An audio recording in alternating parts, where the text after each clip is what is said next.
সম্মানিত দর্শক শ্রোতা, আসসালামু আলাইকুম ওয়া রাহমাতুল্লাহি ওয়া বারাকাতুহু। আজকে আমাদের স্টুডিওতে উপস্থিত হয়েছেন দারুস সুন্নাহ মডেল মাদ্রাসা বুরহানুদ্দিন ভোলার সম্মানিত আরবি প্রভাষক এবং ইসলামিক স্কলার, সুনামধন্য ইসলামিক বক্তা হযরতুল আল্লাম মাওলানা মুহাম্মদ ইউসুফ আসলামী সাহেব। তিনি আজকে আমাদের সামনে পবিত্র মাহে রমজানের গুরুত্ব এবং ফজিলত সম্পর্কে সংক্ষিপ্ত আলোচনা করবেন। শুরুতেই আমি পবিত্র মাহে রমজানের তাৎপর্য সম্পর্কে সংক্ষেপে বলার জন্য অনুরোধ করব। আসসালামু আলাইকুম ওয়া রাহমাতুল্লাহি ওয়া বারাকাতুহু। আউযু বিল্লাহি মিনাশ শাইতানির রাজীম। বিসমিল্লাহির রহমানির রহিম। ধন্যবাদ। পবিত্র মাহে রমজানের গুরুত্ব তাৎপর্য অনেক বেশি। যেমন আল্লাহ রাব্বুল আলামিন পবিত্র কোরআনুল কারীমের সূরা বাকারাতে বলেছেন, ইয়া আইয়ুহাল্লাযীনা আমানু কুতিবা আলাইকুমুস সিয়ামু কামা কুতিবা আলাল্লাযীনা মিন ক্বাবলিকুম লাআল্লাকুম তাত্তাকুন। আল্লাহ রাব্বুল আলামিন বলেন, হে ঈমানদারগণ, কুতিবা আই ফুরিদ আলাইকুমুস সিয়াম, আমি আল্লাহ রাব্বুল আলামিন তোমাদের উপরে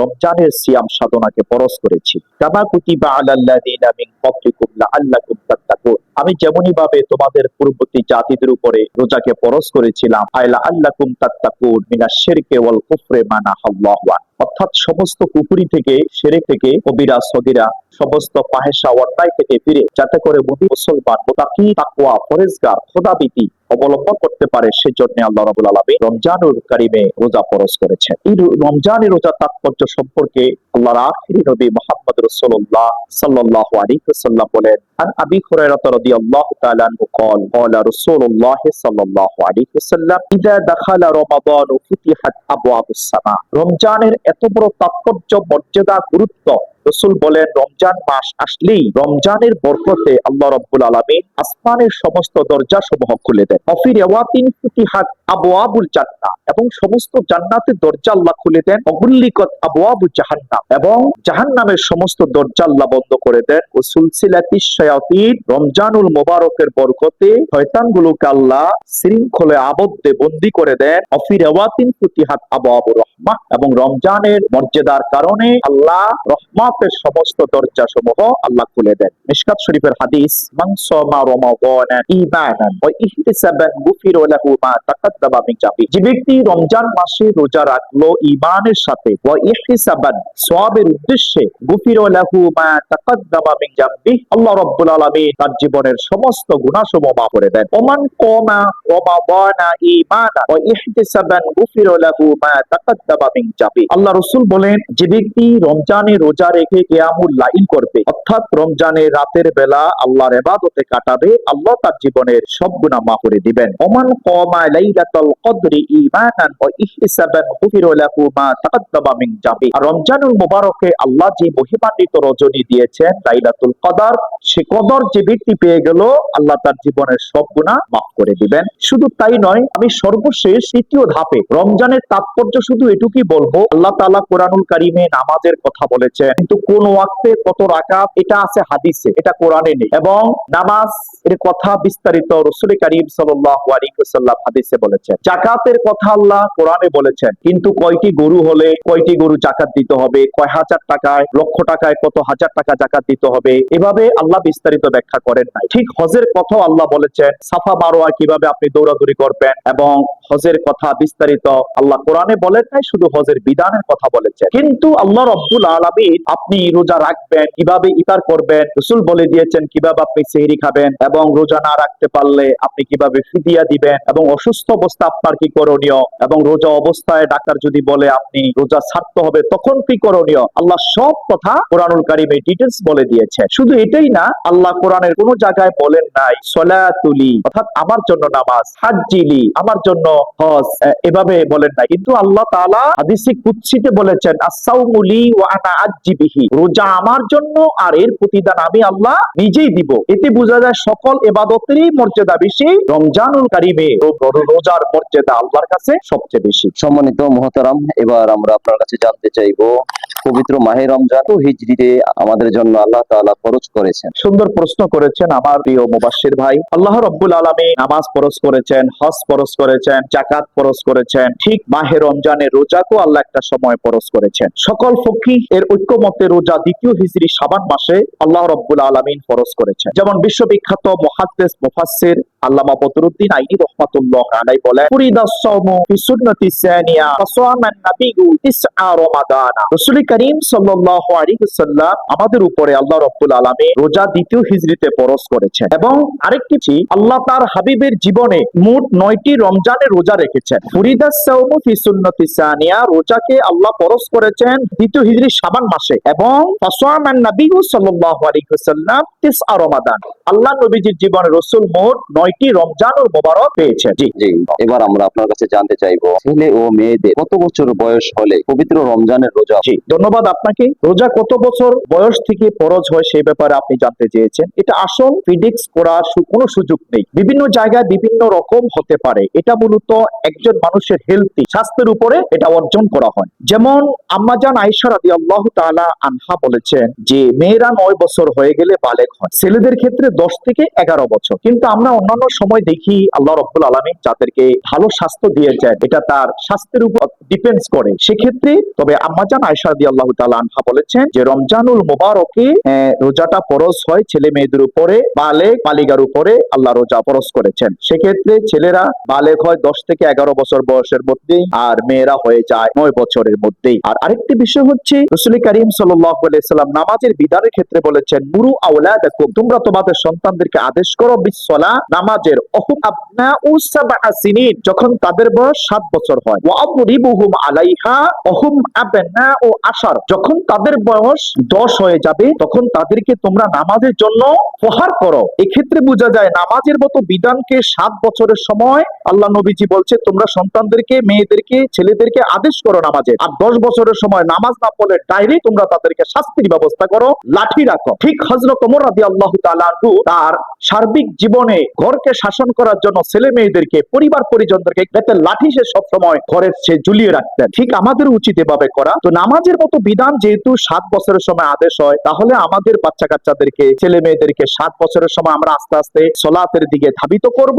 আর যখন তারা পরিপূর্ণ বালেগ হয়ে যাবে, হযরত আম্মাজান আয়েশার যে হাদিস 10 থেকে 11 বছরের ছেলেরা বালেগ হয়ে যায় তখন আমরা তাদেরকে ডাইরেক্ট রোজার আদেশ করব এবং মেয়েরা 9 বছরে বালেগ হয়, অর্থাৎ ছেলেদের জন্য 10 থেকে 11 বছর আর মেয়েদের জন্য 9 বছর, এর মধ্যে আল্লাহ তাদের উপরে রোজা ফরজ করে দেয়। এবার আমরা আপনার কাছে জানতে চাইবো কোন কোন অবস্থায় পবিত্র রমজানের রোজা ভঙ্গ করা যাবে? জি, ধন্যবাদ। এই ক্ষেত্রে আল্লাহ রাব্বুল আলামিন পবিত্র কোরআনুল কারীমেই বলেছেন আইয়ামান মা'দুদাত ফামান কানা মিনকুম মারিদান আও আলা সাফারিন ফাইদ্দাতুম মিন আইয়ামিন উখরা। আল্লাহ রাব্বুল আলামিন পবিত্র কোরআনুল কারীমের সূরা বাকারায় বলেন আইয়ামান মা'দুদাত নির্দিষ্ট কয়েকদিনের জন্য রোজাকে আল্লাহ ফরজ করেছেন। যেমন আল্লাহ প্রত্যেক দিন 5 ওয়াক্ত নামাজকে আল্লাহ ফরজ করেছেন, বছরে আল্লাহ রাব্বুল আলামিন যাকাতকে একবার ফরজ করেছেন, জীবনে হজকে আল্লাহ একবার ফরজ করেছেন। ঠিক প্রত্যেক বছরে 1 মাস আল্লাহ রমজানের সিয়াম সাধনাকে আল্লাহ ফরজ করেছেন। ফামান কানা মিনকুম মারিদান যদি তোমরা অসুস্থ থাকো, আও আলা সাফারিন রোজা ভঙ্গের অনেকগুলো কারণ হতে পারে কিন্তু আল্লাহ এখানে নির্দিষ্ট কয়েকটা উল্লেখ করেছেন। অসুস্থতা, যেমন ইসলামিক ডাক্তার আপনাকে বলেছে আপনি যদি এখন রোজা না ছাড়েন এই অবস্থায় আপনি মরে যেতে পারেন, আপনি মৃত্যু শয্যায় শায়িত, রোজা রাখার কারণে আপনি যদি এখন পানি না পান করতে পারেন, খাবার না খাইতে পারেন, আপনি মরে যাবেন, এমত অবস্থা আপনি কি রোজা ভাঙতে পারবেন। আও আলা সাফারিন ফাইদ্দাতুম মিন আইয়ামিন উখরা এক্ষেত্রে আল্লাহ রাব্বুল আলামিন বলেছেন যদি তুমি সফরে থাকো, দ্বিতীয় রোজা ভাঙের কারণ রোজা আপনি ছেড়ে দিতে পারেন। এরপরে আল্লাহ বলেন মিন আইয়ামিন উখরা রোজা তুমি অসুস্থ অবস্থায় রমজানে রোজা রাখতে পারলে না, সফর অবস্থায় রমজানে রোজা রাখতে পারলে না, যদি রমজানুল মুবারকের পরে যে কোনো সময়ে যে কোনো মাসে ওই যে রমজানে যে কয়টি রোজা আপনার কাজা হয়েছে রাখতে পারেন নাই সফরের কারণে, অসুস্থতার কারণে, সেই কয়টা রোজা আপনি গনে গনে অন্য মাসে যদি আদায় করে দেন আল্লাহ রাব্বুল আলামিন আপনাকে রমজান মাসের মতোই পূর্ণ সওয়াব দান করেন। রাসূল কারীম সাল্লাল্লাহু আলাইহি ওয়াসাল্লামের সাথে আব্দুল্লাহ ইবনে আব্বাস রাদিয়াল্লাহু তাআলা আনহু বলেন একবার আমরা মক্কাতুল মুকাররমায় রাসূল সাল্লাল্লাহু আলাইহি ওয়াসাল্লামের সাথে সফরে গেলাম। তো এটা ছিল রমজান মাস, সুনান নাসাইর হাদিস, তাফসীর ইবনে কাসিরও এসেছে হাদিসটা। রাসূল কারীম সাল্লাল্লাহু আলাইহি ওয়াসাল্লাম বললেন শোনো সাহাবায়ে কেরাম, সামনে আমি তোমাদের জন্য শত্রুর আশঙ্কা করছি, এমত অবস্থায় তোমরা যদি রোজা রাখো তো তোমরা সবাই দুর্বল, এখন যদি তোমরা রোজাটা না ছাড়ো তো শত্রু আমাদেরকে সহজে কাবু করে ফেলতে পারে, এই জন্য তোমরা রোজাটা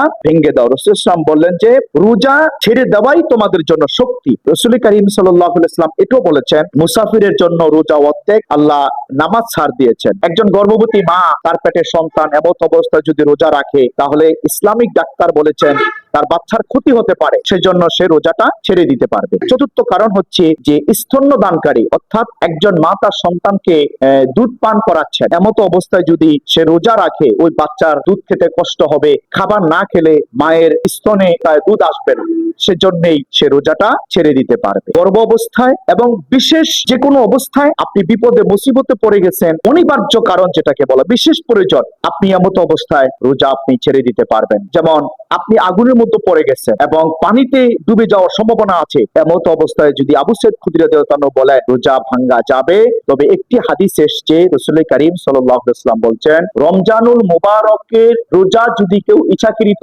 ভেঙে দেয়, সে যদি রমজান ছাড়া বাকি 11 মাসও রোজা রাখে, একটি রোজার সমতুল্য ওই রোজার মর্যাদা কখনোই পূর্ণ হবে না। আশা করি আপনার প্রশ্নের জবাব আপনি পেয়েছেন। ধন্যবাদ। সম্মানিত মুহতারাম, এবার আমরা আপনার কাছে জানতে চাইবো পবিত্র রমজানের সাথে অন্যান্য ইবাদতের পার্থক্য কোথায়? হ্যাঁ, ধন্যবাদ, আপনি প্রশ্ন করেছেন। দেখেন, রাসূল করিম সাল্লাল্লাহু আলাইহি ওয়াসাল্লাম বলেছেন যে রমজান মাসে যদি কেউ আল্লাহর ইবাদতের খুশির জন্য, রাজি এবং খুশির জন্য একটি নেক কাজ করে, সেটা অন্য মাসে 70টি নেক কাজ করার সমান। সুবহানাল্লাহ পড়েন সবাই।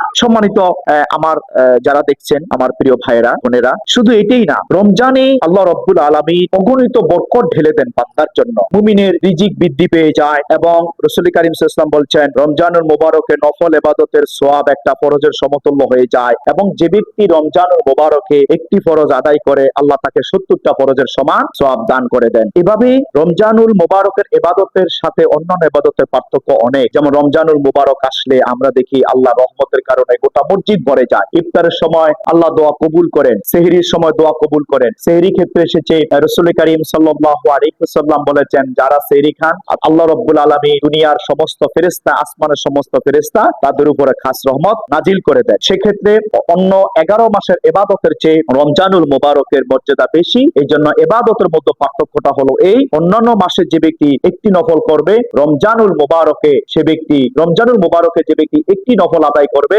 অন্যান্য মাসে সেজন্য 70টা নফল আদায় করলো। তার মানে রমজানুল মুবারকের মর্যাদা আল্লাহর কাছে অনেক বেশি। আশা করি বুঝতে পেরেছেন। ধন্যবাদ মুহতারামকে অত্যন্ত সুন্দর একটি প্রশ্নের উত্তর দেওয়ার জন্য। এবার আমরা জানতে চাইবো পবিত্র রমজানে রোজা রাখার মাধ্যমে আমরা আল্লাহ তাআলার কাছ থেকে কোন কোন গুনাহ মাফ পেয়ে থাকি? ধন্যবাদ, আপনি প্রশ্ন করেছেন রমজানুল মুবারকে রোজা রাখার কারণে আল্লাহ কোন কোন গুনাহ আল্লাহ ক্ষমা করে দেন। আমি এই হাদিসটি পূর্ব বলেছিলাম, আন আবি হুরায়রা রাদিয়াল্লাহু তাআলা আনহু قال قال رسول الله صلى الله عليه وسلم من صام رمضان ঈমানান ওয়া ইহতিসাবান গুফির লাহু মা তাকাদ্দামা মিন জামবি। আল্লাহ নবীজি বলেন, রমজানুল মুবারকে যে ব্যক্তি ঈমানের সাথে সওয়াবের আশায় রোজা রাখলো, মা তাকাদ্দামা মিন জামবি, আল্লাহ তার জীবনের পূর্বের সব গুনাহই মাফ করে দেন। এখন কি কি গুনাহ মাফ করবেন, এক্ষেত্রে অনেকগুলো বক্তব্য এসেছে। যেমন জামবুন দ্বারা কেউ বলেছেন সগীরা গুনাহ, ছোট গুনাহ। নবী করিম সাল্লাল্লাহু আলাইহি ওয়াসাল্লাম ইরশাদ করেন, যে ব্যক্তি ঈমানান ওয়া ইহতিসাবান,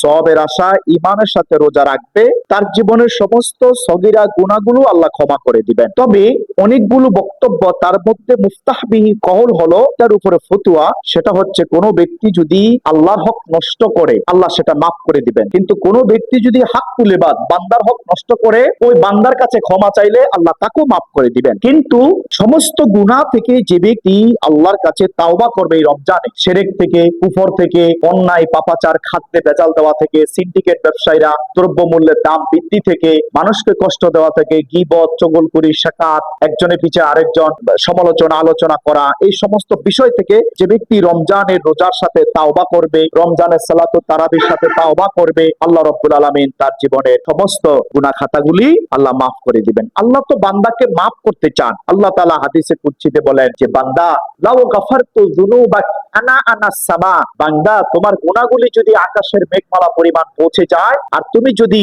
আমার কাছে খালিস নিয়তে তাওবা করো, আমি আল্লাহ তোমার জীবনের সব গুনাহ মাফ করে দেব। আশা করি আপনার প্রশ্ন বুঝতে পেরেছেন। জি ধন্যবাদ। জি, এবার আমরা মুহতারামের কাছে জানতে চাইবো রোজাদারদের জন্য আল্লাহ তাআলা বেহেশতের কোন দরজাটি রাখছেন, যে দরজা দিয়ে তারা প্রবেশ করবে, এবং ধন্যবাদ, আল্লাহ তাআলা কোন জান্নাতে রাখবেন? জি, আল্লাহ রাব্বুল আলামিন তার হাবিব প্রিয় নবী মুহাম্মদ সাল্লাল্লাহু আলাইহি ওয়াসাল্লাম, বুখারী এবং মুসলিমে দুটোটা কিতাবে হাদিসটি এসেছে মুত্তাফাকুন আলাইহি। ওয়ান সাহাল ইবনে সাআদিন রাদিয়াল্লাহু তাআলা আনহু قال قال رسول الله صلى الله عليه وسلم في الجنة ثمانية أبواب منها باب يسمى মুসাম্মার রাইআন লা ইয়াদখুলুহু ইল্লা সায়িমুন। আপনি প্রশ্ন করেছেন যে রোজাদারকে আল্লাহ কোন জান্নাত দিয়ে বা জান্নাতের দরজা দিয়ে আল্লাহ জান্নাতে প্রবেশ করাবেন। প্রথম কথা হচ্ছে আল্লাহ তাআলা মুমিন মুসলমান ইমানদারদেরকে আল্লাহ 8টা জান্নাতের স্তর, 8টা জান্নাতের মধ্যে সর্বোচ্চ জান্নাত হলো জান্নাতুল ফিরদাউস। কিন্তু আল্লাহ রাব্বুল আলামিনের হাবিব ইরশাদ করেছেন, সাহাল ইবনে সাআদিন থেকে হাদিসটি বর্ণিত, রাসূল বলেন, ফিল জান্নাতি সামানিয়া